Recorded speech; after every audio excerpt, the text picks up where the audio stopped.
O culto da família, nós não podemos encerrar sem eu trazer uma mensagem sobre o tema. E nós temos um tempo de oração e ministração em família, não é? Mas eu também sei que as crianças estão aí, né, gente? Criança entendia rápido, né, gente?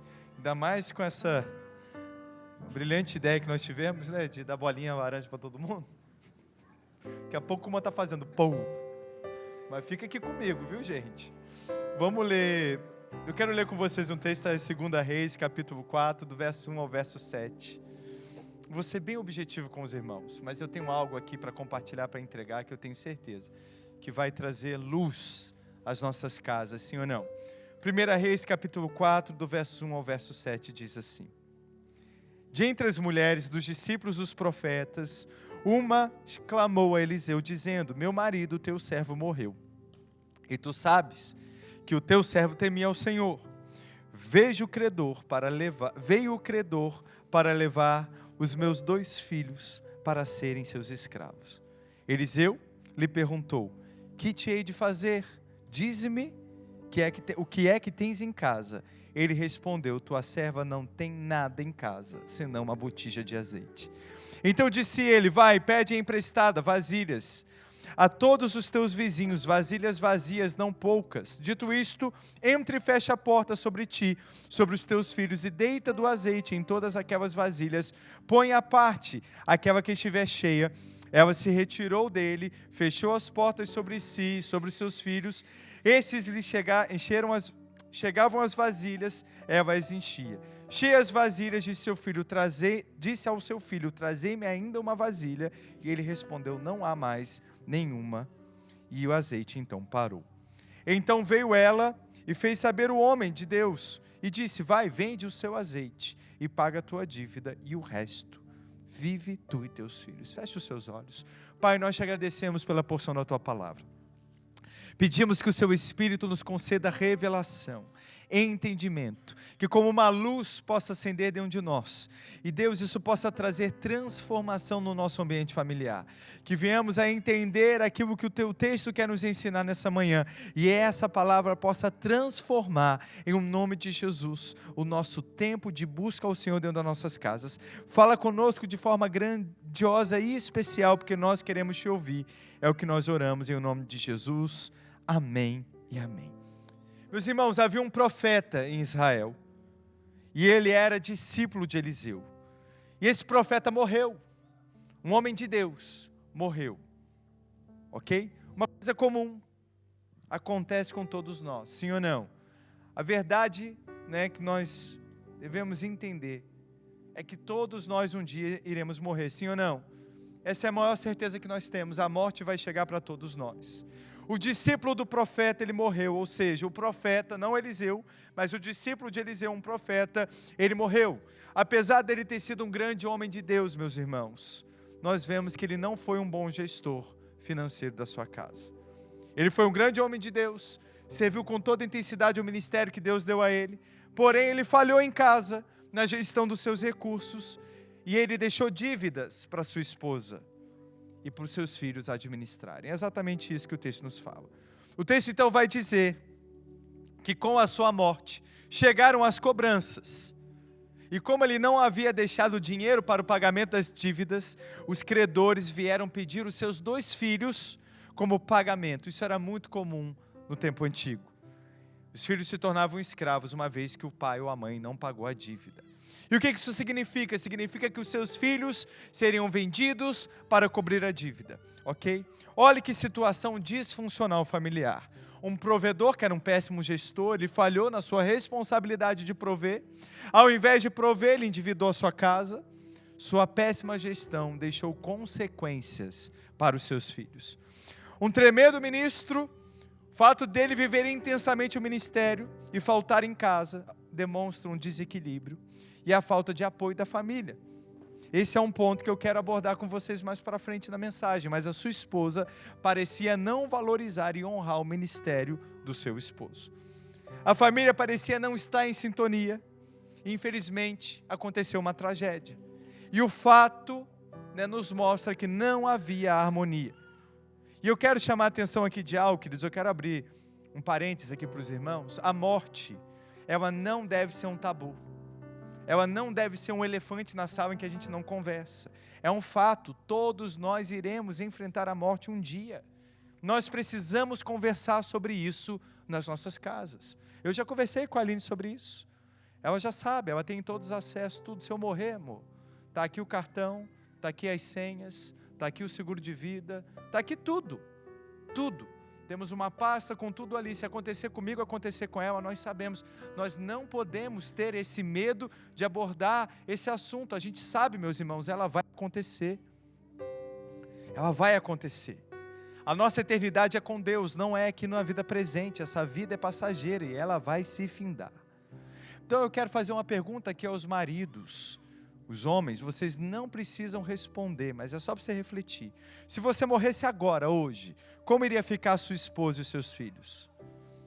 Se essa pergunta ela é respondida de forma positiva, maravilha. Vão ficar bem? Tá ótimo. Mas, se a resposta não é boa, né? É uma resposta ali parecida com o contexto da viúva, né? Do profeta. Eu quero falar algo aqui para você. A sua morte pode acontecer daqui a 50 anos, meu irmão, mas ela pode acontecer amanhã. E é a sua responsabilidade prover para a sua família em vida ou em morte. Inclusive morto, você deve prover. O mínimo, marido e pai, que você deve deixar é um seguro de vida robusto. Você tem que valer mais morto do que vivo. Parece uma piada, mas é sério. Você tem que valer mais morto do que vivo. Faça um seguro de vida robusto, para que a sua família possa ter tempo para sim viver o luto da sua partida. É muito difícil para um familiar que perdeu o pai, para uma esposa que perdeu o marido, no meio do luto, ainda tem que correr atrás do prejuízo, ainda tem que lidar com dívidas, com credores. É muito importante que você entenda isso. Pode parecer uma besteira, mas vai, né, dar à sua família tempo, descanso, para poder digerir a sua partida. Então, por favor, meu amado irmão, ok? Não faça com que a sua esposa, os seus filhos, a sua família tenha que correr atrás de vaquinha familiar para poder pagar o seu velório. Ou pessoas desconhecidas tenham que entrar nisso. Deixa tudo organizado. É a melhor coisa que você pode fazer, viu? Isso aqui é só um alertazinho aí, uma dica que eu dou para você, meu irmão, porque eu te amo muito. Mas vamos voltar para o texto. O texto diz assim: meu marido, teu servo, morreu. Tu sabes que o teu servo temia ao Senhor. Veio o credor para levar os 2 filhos para serem seus escravos. Ela vai procurar o profeta para resolver o problema. Ela diz: meu marido era um homem fiel, era um homem temente a Deus. Por que ela procura o profeta? Porque lá no seu inconsciente, todos nós culpamos a Deus se alguma coisa sai do trilho das nossas expectativas, igual Adão fez com Deus. Foi a mulher que tu me destes? Ou seja, se tu não tivesse me dado essa mulher, não teria pecado? Ele temia Deus, esse homem, logo era injusto Deus recolher ou ele morrer.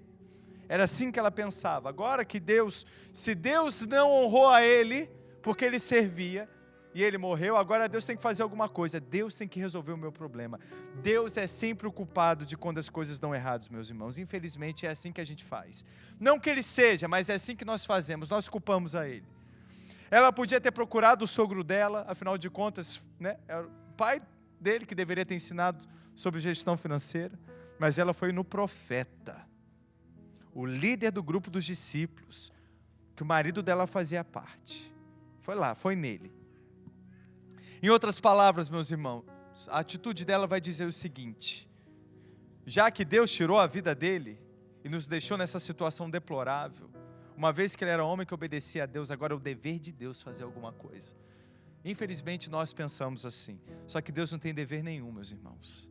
Ele não tem obrigação nenhuma. Ele já gratuitamente entregou o seu filho, e nós temos que dar graças a Deus por isso.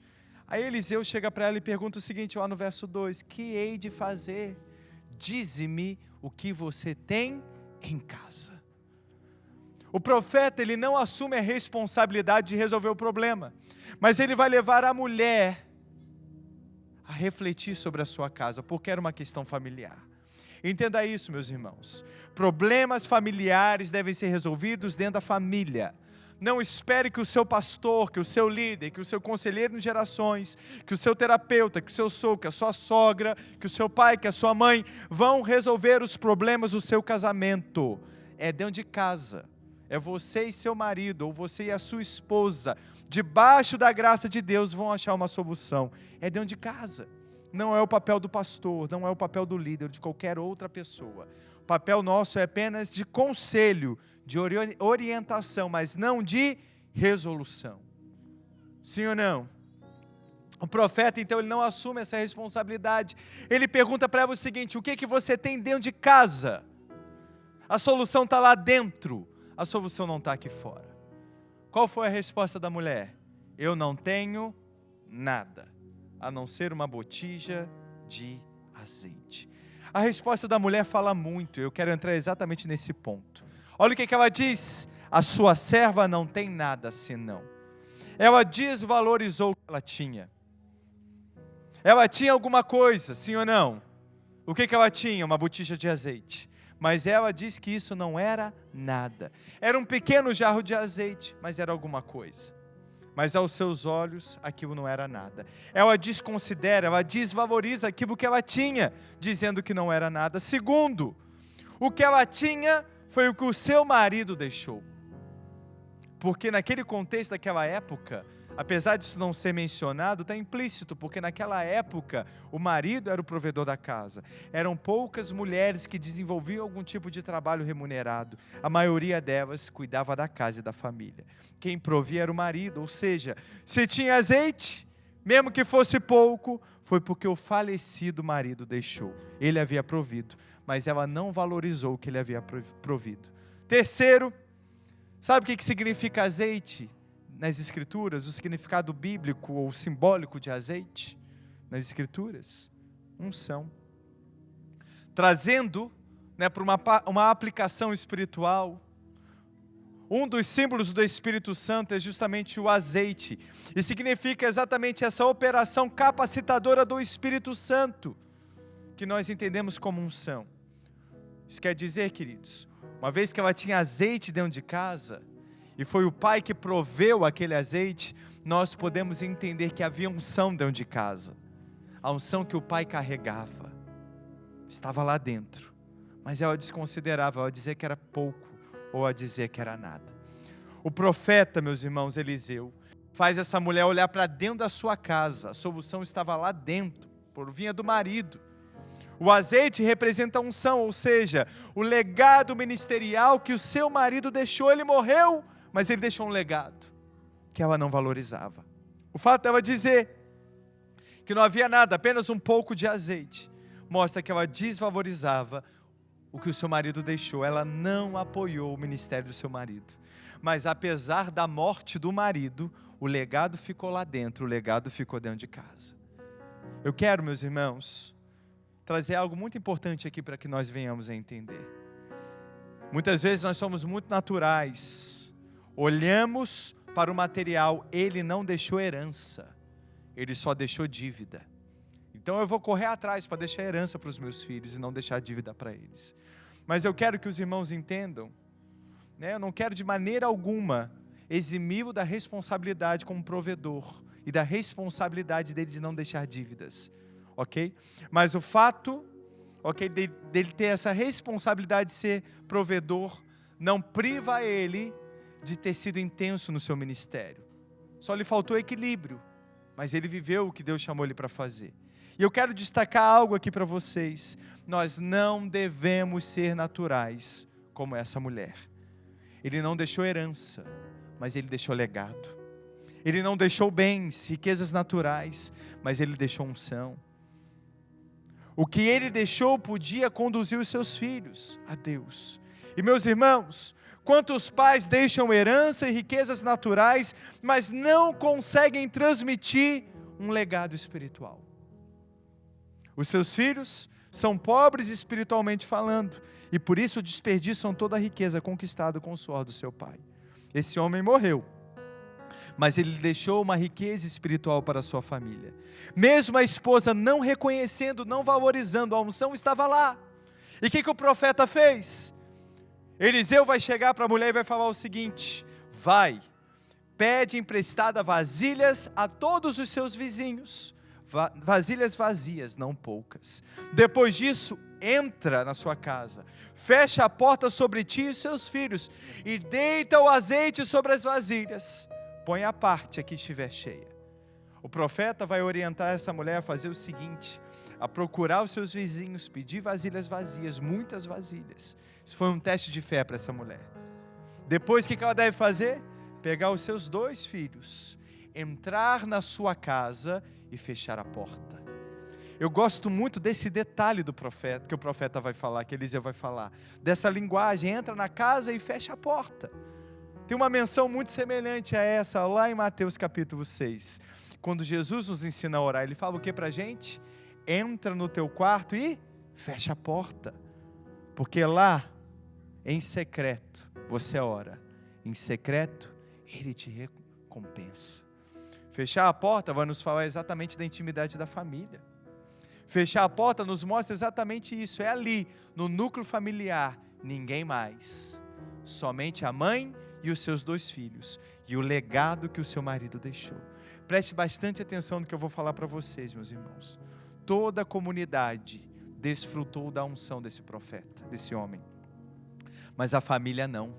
Ele morreu, ele não podia fazer mais nada por ela, mas a unção, o legado ministerial estava lá dentro da casa deles, representado por aquela pequena botija de azeite. Mesmo depois de morto, chegou a hora agora da família desfrutar do legado ministerial profético que aquele homem carregava. Meu irmão, minha irmã, não espere ficar tarde demais para desfrutar do que o Senhor tem derramado dentro da sua casa. A unção sobre você, marido, a unção sobre você, esposa, e a unção sobre você, filho, a unção sobre os seus filhos. Desfrute disso agora, desfrute disso hoje. Mas como, pastor? Entra com a tua família dentro da tua casa, só você, marido, mulher e filhos, e busquem a presença de Deus juntos. Deus vai fazer milagres, Deus vai derramar glória. O texto vai dizer lá no verso 5, ela se retirou dele, fechou a porta sobre si e os seus filhos. Esses lhe chegavam as vasilhas e ela as enchia. Cheias as vasilhas, disse aos seus filhos: traze mais uma vasilha. Mas ele respondeu: não há mais vasilha nenhuma. E o azeite parou. Ela fez exatamente aquilo que o profeta orientou. E ela, juntamente com os seus filhos, viram o legado ministerial do marido morto produzir milagre. Que pena que eles só foram desfrutar disso depois que o seu marido havia morrido. Como teria sido poderoso se elas tivessem vivido disso, desse momento, juntos, quando ele estava vivo. O azeite que encheu aquelas vasilhas foram o suficiente para pagar as dívidas, mas também para que eles vivessem do resto. Deus proveu a partir da unção que o marido tinha. Deus fez a unção do marido prover recursos para a sobrevivência deles. O que eu quero, queridos, nessa manhã, ou melhor, nessa tarde, é despertar as famílias para os seguintes pontos. Não seja somente um provedor financeiro da sua casa. Meu amado irmão, providencie unção, porque isso é legado, é isso que vai ser deixado nos seus filhos. Marido, pai, leve a sua família a fechar a porta da sua casa e buscar pela presença de Deus juntos. Legado não é dinheiro, legado é espiritual. Herança pode ser destruída, mas o legado espiritual ninguém consegue roubar e nunca será roubado. Mesmo que você venha a morrer, isso vai produzir vida e milagres de geração em geração, de geração em geração. Eu queria te convidar a você se colocar de pé no seu lugar nessa hora.